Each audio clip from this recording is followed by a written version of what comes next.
நம்முடைய ஆட்சி 2014 அமைந்த பிறகு 11 ஆண்டுகள் பூர்த்தி செய்துவிட்டு ஐயா அவங்க வந்திருக்கிறாங்க.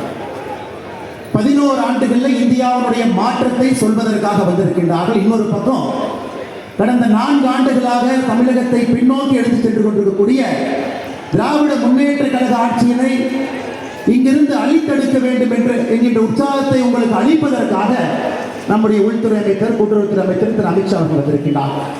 மிகுந்த உற்சாகமான வரவேற்புக்கிடையே மதுரை மாநகரத்திற்கு நாம் எல்லோரும் கூட அவரை வரவேற்றுக் கொண்டிருக்கின்றோம். நம்முடைய ஆற்றல் மிகுந்த மாநில தலைவர், முன்னாள் அமைச்சர், நம்முடைய எல்லோருடைய அன்பையெல்லாம் பெற்றிருக்கக்கூடிய அண்ணன் நயினார் நாகேந்திரன் அவர்களுடைய முதல் நிகழ்வாகவும் கூட இருக்கிறது. அவருக்கும் இந்த நேரத்தில் நம்முடைய பாராட்டுகளையும் வாழ்த்துக்களையும் நாம் தெரிவித்துக் கொள்ள வேண்டும். நம்முடைய மத்திய இணையமைச்சர் ஐயா முருகன் அவர்கள் இங்கே வந்து மிக அற்புதமாக காங்கிரஸ் ஆட்சி ரொட்டி மக்கான் கப்படா இந்த 3 வார்த்தையை வைத்து அரசியல் செய்து கொண்டிருந்தார். வறுமை அப்படியே இருந்துச்சு. ஏன்னா வறுமை இருந்தால் மட்டும்தான் அரசியல் செய்ய முடிந்தது.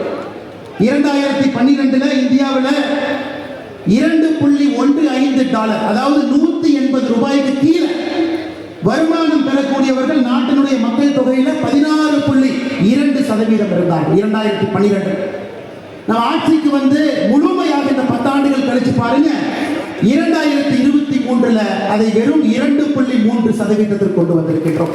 இது மிகப்பெரிய சாதனை இல்லைங்களா? 10% நெட்டா $150 கீழே வருமானம் இருக்கக்கூடியவர்களை எக்ஸ்ட்ரீம் பாவர்ட்டியிலிருந்து அதிகப்படியான வறுமையிலிருந்து மேலே கொண்டு வந்திருக்கின்றோம். மிகப்பெரிய சாதனை. 11 ஆண்டுகள் நம்முடைய ஆட்சி மக்களுக்கு சொல்லி இருக்கின்றோம். இது சாதாரணமான ஆட்சி இல்லைங்க. உலக வங்கியினுடைய ஆய்வறிக்கை சொல்லுது, ஏப்ரல் 2025 உலகத்தில் மிக வேகமாக வறுமையை கடந்த 10 ஆண்டுகளில் ஒழித்த முதல் நாடாக இருப்பது நம்முடைய பாரத நாடு. அதற்கான தலைவர் பாரத பிரதமர் நரேந்திர மோடி. அதுவும் சாதாரணமாக இல்லைங்க. யோசிச்சு பாருங்க, நம்முடைய பிரதம மந்திரியினுடைய ஆவாஸ் யோஜனா, வீடு கட்டி கொடுக்கக்கூடிய திட்டமாக இருக்கட்டும், உஜ்வல யோஜனா திட்டமாக இருக்கட்டும், ஜன்தன் யோஜனா திட்டமாக இருக்கட்டும், ஆயுஷ்மான் பாரத் ஆக எல்லா திட்டத்தையும் ஒரே வீட்டில் கொண்டு வந்திருக்கிறோம்.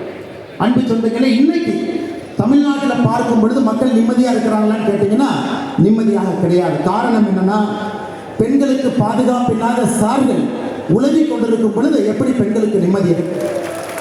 மக்களுடைய பணத்தை கொள்ளையடித்து சினிமா படம் தயாரிக்கக்கூடிய தம்பிகள் உலகிக் கொண்டிருக்கும் பொழுது எப்படி மக்களுக்கு நிம்மதி இருக்கு? மத்திய அரசின் மீது, திட்டத்தின் மீதெல்லாம் ஸ்டிக்கர் ஒட்டி எந்த வேலையும் செய்யாமல் 4 ஆண்டு காலம் திராவிட முன்னேற்ற கழகத்தினுடைய ஆட்சி காலத்தை கடத்தி இருக்கின்றார்கள். எப்படி மக்களுக்கு நிம்மதி இருக்கு?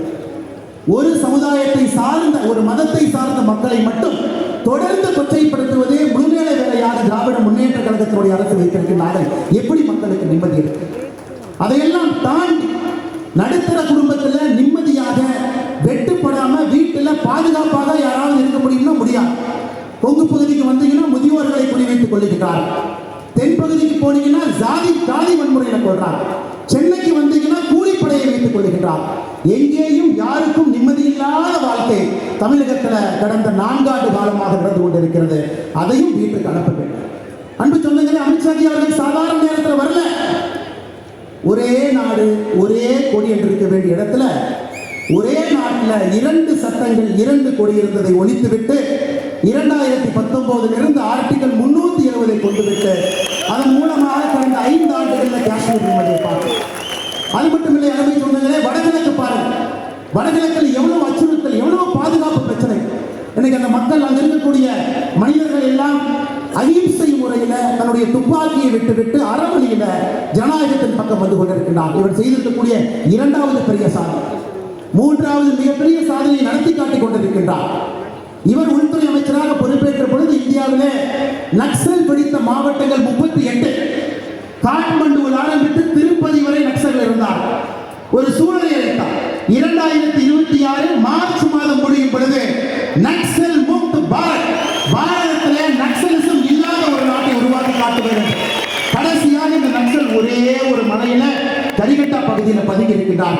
அதையும் ஒழித்து கட்டப் போகின்றார். இன்னைக்கு அமித்ஷாஜி அவர்கள் இங்கே வந்திருப்பது 2026 ஆட்சி மாற்றம் ஏற்படப்பட வேண்டும். திராவிட முன்னேற்ற கழகத்தினுடைய ஆட்சி வீட்டுக்கு அனுப்பப்பட வேண்டும். அதற்காகத்தான் குறிப்பாக பூத்தில் வேலை செய்யறவங்க, மாவட்டத்தில் வேலை செய்யறவங்க, மாநிலத்தில் வேலை செய்யறவங்க, பாரதிய ஜனதா கட்சியினுடைய பொறுப்பில் இருக்கக்கூடிய மதுரையில் அழைத்து நம்முடைய மாநில தலைவர் அண்ணன் நயினார் நாகேந்திரன் அவர்கள் இந்த கூட்டத்தை நடத்தி கொண்டிருக்கிறார். அன்பு சொந்தங்களே, ஒரு சங்கல்பத்தோடு செல்வோம். 2026 நம்முடைய ஒற்றை இலக்கு திராவிட முன்னேற்ற கழகத்தை வீட்டுக்கு அனுப்புவது மட்டும்தான் ஒற்றை இலக்கு. வேறு எதுவும் நமக்கு இலக்காக இருக்கக்கூடாது என்று சொல்லி வந்திருக்கக்கூடிய எல்லோருக்கும் நன்றி தெரிவித்து, மேடையில் இருக்கக்கூடிய தலைவர்களுக்கும் என்னுடைய வாழ்த்துக்களை தெரிவித்து உரையை முடித்துக் கொள்கின்றேன். நன்றி, வணக்கம். பாரத் மாதா கி